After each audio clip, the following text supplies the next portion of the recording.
তো আজকে সকাল সকাল চলে গিয়েছিলাম আমাদের সবজি বাগানে। আর আজকে সকাল থেকে ওয়েদারটা খুবই ক্লাউডি ছিল অ্যান্ড খুব ঠান্ডাও ছিল। এই শীতে নিজেদের বাগানের সবজি খেতে কিন্তু বেশ দারুণ লাগে। তো চলো আজকে তোমাদেরকে দেখাই আমাদের কি কি সবজি চাষ হয়েছে।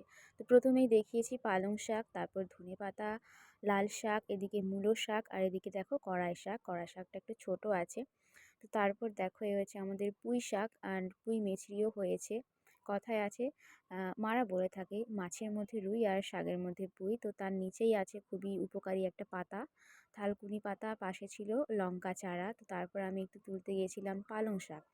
আমি একটু তুলেছিলাম আর বাবাই বেশিটা তুলে দিয়েছিল, কারণ আমি একটু অকমা ঢিকি সেই জন্য। তো পালং শাক তোলার পর একটু সাইডে ধনেপাতা ছিল, কিছুটা ধনেপাতাও নিয়েছিলাম। তো ওটা তোলার পর আমার চলে আসছিলাম। আর এই দেখো রাস্তায় আমার বোন কালী পুজোর সময় আলপনা দিয়েছিল, খুবই সুন্দর লাগছে এখনও পর্যন্ত।